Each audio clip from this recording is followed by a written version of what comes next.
Урматтуу баяндамачы, сиз айтып кеткен картография жүргүзгөн учурда сиздер дрондор, БПЛА аппараттарды иштетесиздер да. Ошол кайсыл өлкөнүкү, кайсыл жактан сертификациядан өтөт? Ошол боюнча адистер жетиштүүбү сиздерде? Же окутууга жөнөтөсүздөрбү? Ошол боюнча маалымат берсеңиз.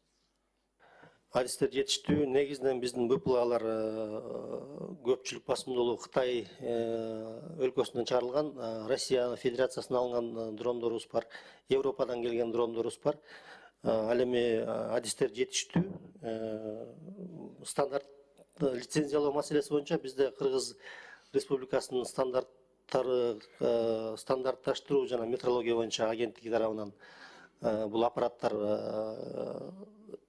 стандартташтырылат, ошолор аркылуу лицензияланат.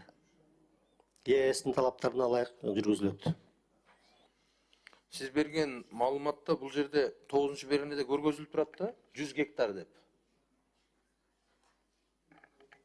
Эмне себептен именно 100 гектарга токтолдуңуздар? Эмнеге 10 гектар эмес, эмнеге 200 гектар эмес? Себеп дегенде ар бир майда геодезиялык картографиялык жумуштардын баарын бизге кабарлоонун кажети жок деп эсептейбиз. Ошондуктан чоң массивдеги иштердин жүрүшүндө бизге кабарлоо талап кылынат деген ойдобуз.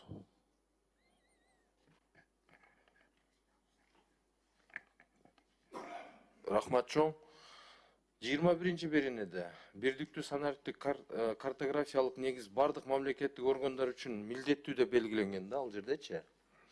Мамлекеттик органдардын маалыматтык системаларынын даярдыгы жана техникалык мүмкүнчүлүктөрү бизде жетиштүү элеби?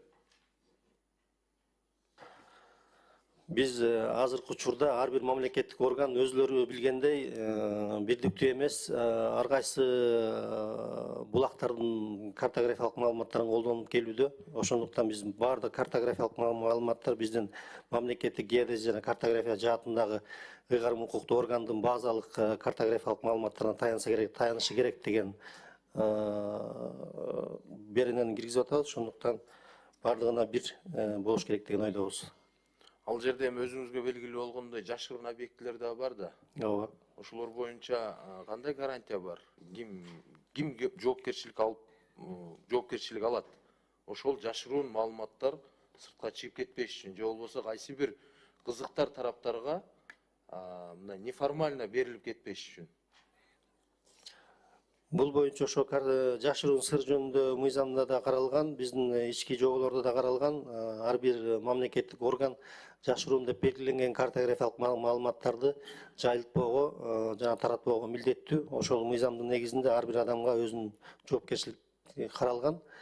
Ошол жоопкерчиликке ылайык иш жүргүзүлөт. Ошондой эле дагы 25 беренеде бул геодезиялык пункттарды бузуу же болбосо жок кылуу боюнча чаралар көрүлгөн. Ошонун негизги пункттары же болбосо зыяндын өлчөмү кандай ыкма менен белгилейсиздер? Бул боюнча өзүнчө мыйзам алдындагы кабыл алынат. Тиги Кыргыз Республикасынын өкмөтү тарабынан биз иштеп чыгууга аракет кылабыз. Ошонун өлчөмүн жана ченемин. Ушул мыйзам кабыл алгандан кийин биз өкмөттүн токтомун кабыл алышыбыз керек. Жок, буга чейин эми иштеп келген да бул мыйзамга силер болгон өзгөртүү гана киргизип атасыздар да. Буга чейин кандай болуп аныкталып келген? Бүгүнкү күндө кандай иштеп атасыздар? Бүгүнкү күндө ошо геодезиялык пункттардын бузулушуна жана алардын корголушуну боюнча азырынча ошо мыйзам жок. Ошондуктан биз бул мыйзам менен кошо укук бузуулар мыйзамына өзгөртүүлөр сунуштаганбыз, бирок тилекке каршы ал мыйзам долбоору жогорку кеңеш тарабынан жактырылган жок. Ошондуктан азыр биз бул мыйзамдын негизинде подзакондуу акт менен ошону камсыздасак деген ойдобуз.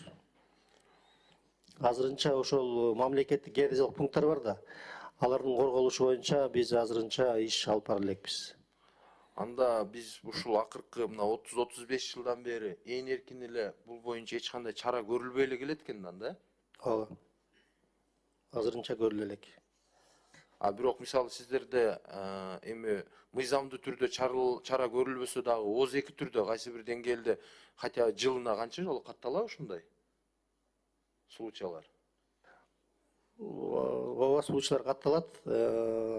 Ал боюнча ошо биз тийиштүү укук коргоо органдарына берип келүүдөбүз. Ошону ким тарабынан бузулган, ким тарабынан зыян келтирилген боюнча бул боюнча укук коргоо органдары иштеп атат. Жаныбек Калканович, ушул боюнча дагы маселе бар экен да. Анан эми эгер керек боло турган болсо алып келбейсиздер мыйзамдарды, чогуу иштебейлиби? Эми бул жактын жооп бергенин көрүп атасыз өзүңүз. Анан эми биз мыйзамдуу өлкөдө жашагандан кийин ар бир кайсы бир деңгээлде чара көрүлүш керек да.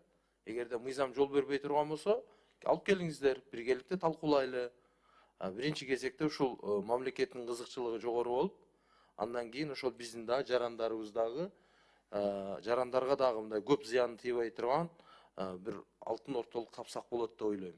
Ошону да бир эске алып карап койсоңуздар ушул боюнча дагы. Чоң рахмат. Рахмат, Алишер Убиваевич.